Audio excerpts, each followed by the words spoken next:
ज्ञान की यात्रा में आपका स्वागत है। मैं प्रफुल्ल और आज हम किताबों की दुनिया में गहराई से उतरेंगे। तो आइए मिलकर सीखते हैं कुछ नया। इस वीडियो को लाइक, सब्सक्राइब और शेयर करना न भूलें। आज हम क्ले राइजन की शानदार किताब रेड स्केयर पर चर्चा करने वाले हैं। आज के हमारे मुख्य विषय कुछ इस प्रकार होंगे। पहला, भय एक प्रणाली के रूप में। दूसरा, युद्धोत्तर आघात और HUAC। तीसरा, मैकार्थी एक प्रतीक। चौथा, ब्लैकलिस्ट और उसकी मानवीय कीमत। पांचवा, इस तमाशे का पतन। और छठा, आधुनिक अमेरिका का निर्माण। तो चलिए बिना किसी देरी के शुरू करते हैं। बढ़ते हैं हमारे पहले भाग की ओर। भय एक प्रणाली, एक व्यवस्थागत परिवर्तन। देखिए, क्ले राइजन की ये किताब रेड स्केयर सिर्फ मैकार्थीवाद का कोई आम इतिहास नहीं है, बल्कि ये इस बात का एक गहरा अध्ययन है कि कैसे डर किसी देश की नीति बन जाता है, कैसे शक और संदेह एक पूरी संस्कृति का रूप ले लेते हैं और कैसे लोकतंत्र दबाव में आकर खुद को पूरी तरह बदल डालते हैं। राइजन का ये वृत्तांत कई दशकों, संस्थाओं और आम इंसानों की जिंदगियों तक फैला हुआ है। वो हमें दिखाते हैं कि कैसे 20वीं सदी के मध्य में कम्युनिस्टों के डर ने उस अमेरिकी राजनीतिक और सांस्कृतिक ढांचे को आकार दिया जिसमें हम आज जी रहे हैं। आमतौर पर लोग रेड स्केयर को बस एक छोटी सी राजनीतिक घबराहट मानते हैं, लेकिन राइजन इस सोच को चुनौती देते हैं। उनका तर्क है कि ये एक बहुत बड़ा व्यवस्थागत परिवर्तन था, एक ऐसा समय जब डर अमेरिकी सरकार, संस्कृति और उसकी पहचान की रग-रग में बस गया। उनका साफ कहना है कि रेड स्केयर के पीछे कोई एक खलनायक या एक संस्था नहीं थी। राजनेता, नौकरशाह, मीडिया, बड़े व्यापारी और यहाँ तक कि आम नागरिक सब ने मिलकर एक ऐसा माहौल बना दिया जहाँ सरकार से असहमत होना खतरनाक हो गया और हर बात में हाँ मिलाना ही देशभक्ति का पैमाना बन गया। किताब की प्रस्तावना ही ये साफ कर देती है कि ये कहानी सिर्फ मैकार्थी के बारे में नहीं है, ये दरअसल अमेरिका की कहानी है। किताब की शुरुआत होती है 20वीं सदी की शुरुआत से, जब साम्यवाद के विरोध की असली जड़ें पनप रही थीं। आपने 1919-1920 के पहले रेड स्केयर के बारे में सुना होगा। मजदूरों के आंदोलन, अराजकतावादी बम विस्फोट और बोल्शेविक क्रांति, इन सब ने भविष्य के एक बड़े आतंक का ब्लूप्रिंट तैयार कर दिया था।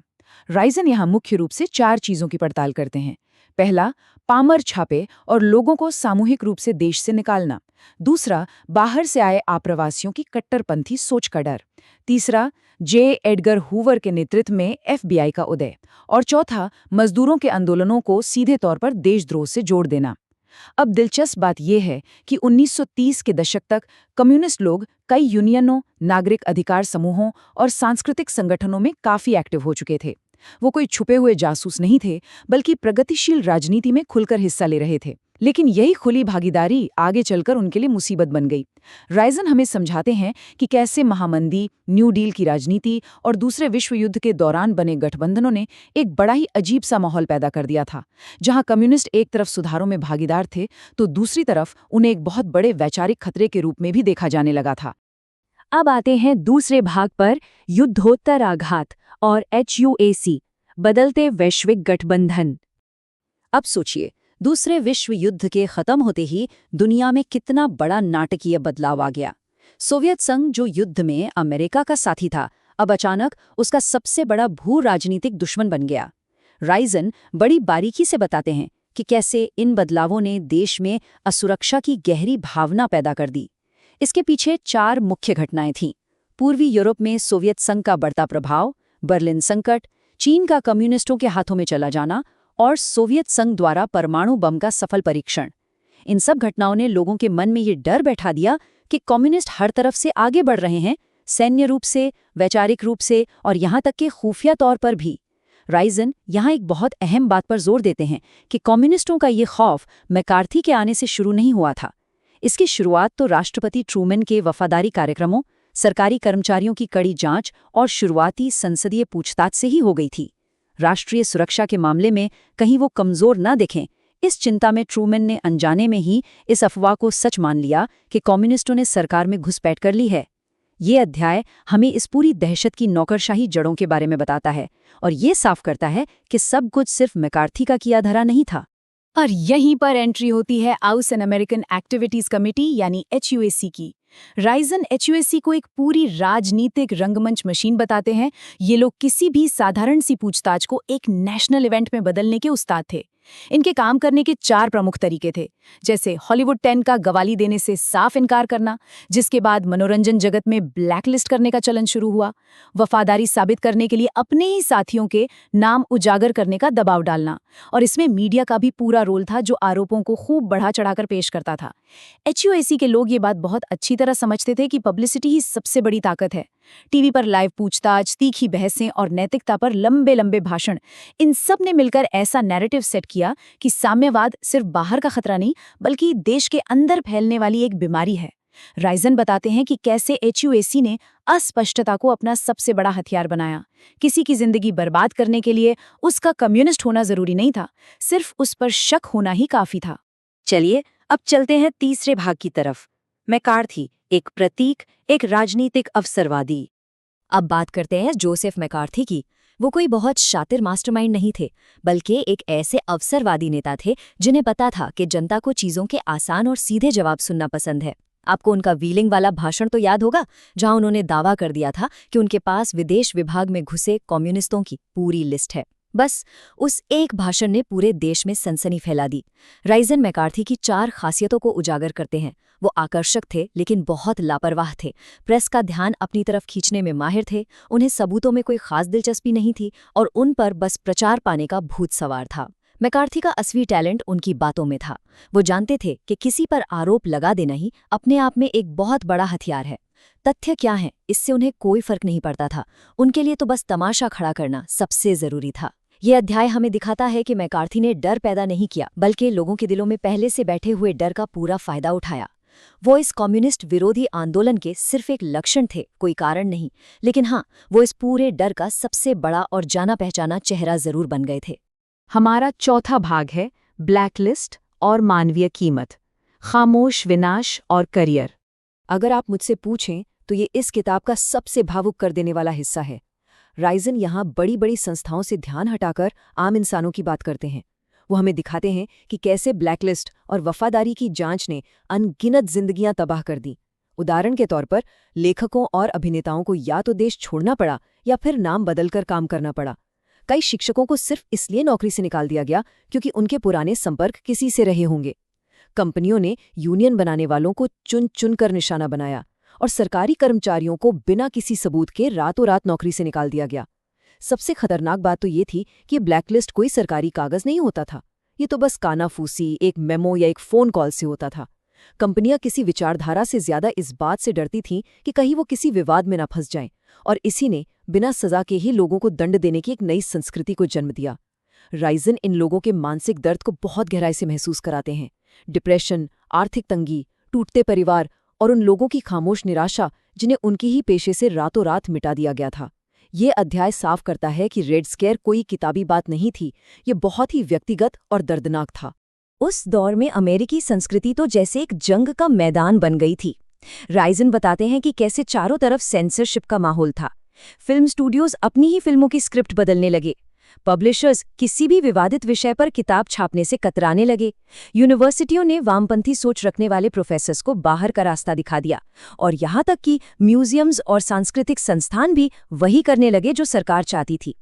लेकिन एक तरफ जहां ये सब हो रहा था, वहीं दूसरी तरफ अमेरिकी सरकार विदेशों में सोवियत प्रभाव को कम करने के लिए प्रो अमेरिकन कला, साहित्य और संगीत पर पानी की तरह पैसा बहा रही थी।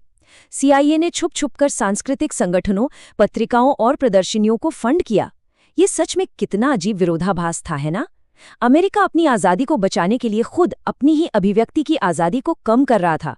राइजन का मानना है कि इस सांस्कृतिक पुलिसिंग ने अमेरिकी रचनात्मकता को हमेशा के लिए बदल कर रख दिया और उसे व्यक्तिवाद, देशभक्ति और तानाशाही के विरोध जैसे विषयों की तरफ ढकेल दिया। 5वां भाग, तमाशे का पतन, सेना मैकार्थी सुनवाई। लेकिन कहते हैं ना, हर तमाशे का एक अंत होता है। मैकार्थी का पतन तब शुरू हुआ जब उसने सीधे अमेरिकी सेना से पंगा ले लिया। राइजन टीवी पर लाइव प्रसारित हुई इन सुनवाइयों को एक राष्ट्रीय तमाशा कहते हैं। देश के लाखों लोगों ने अपनी टीवी स्क्रीन पर मैकार्थी की दादागिरी, उनकी बातों के विरोधाभास और सबूतों के प्रति उनकी बेरुखी को लाइव देखा।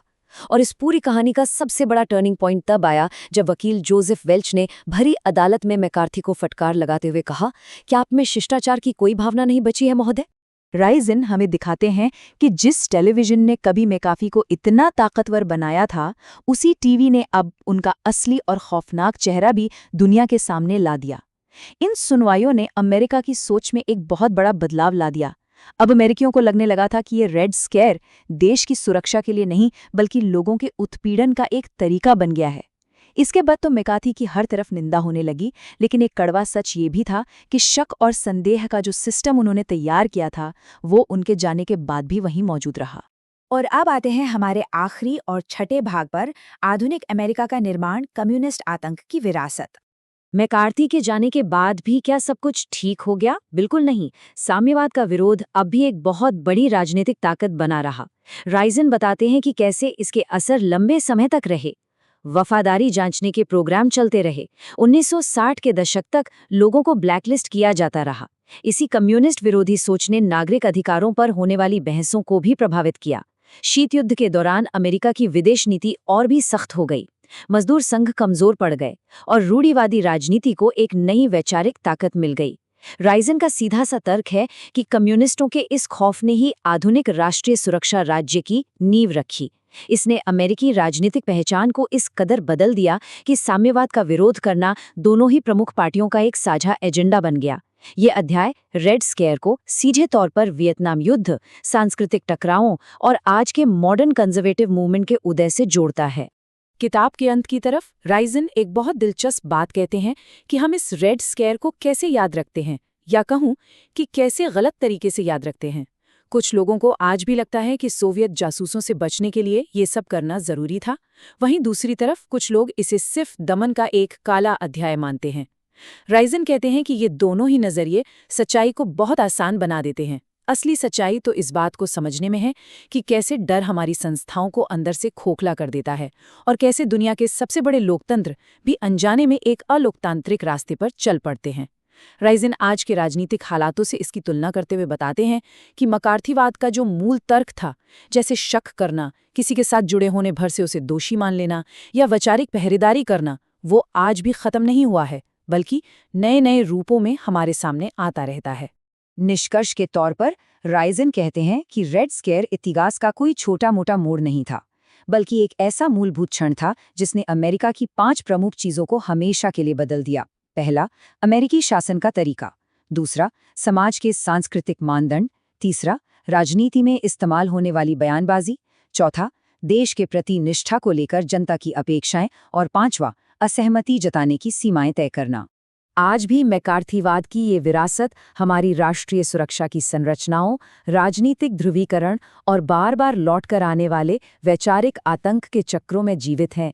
राइजन अपनी किताब को एक बहुत ही गहरी और खामोश चेतावनी के साथ खत्म करते हैं। वो कहते हैं कि लोकतंत्र कभी भी रातों रात या अचानक से खत्म नहीं होते, बल्कि वो डर, एक जैसी सोच थोपने और असाधारण फैसलों को सामान्य मान लेने की वजह से धीरे धीरे कमजोर होते जाते हैं।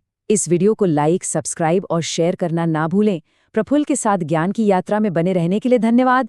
सीखते रहिए कुछ नया।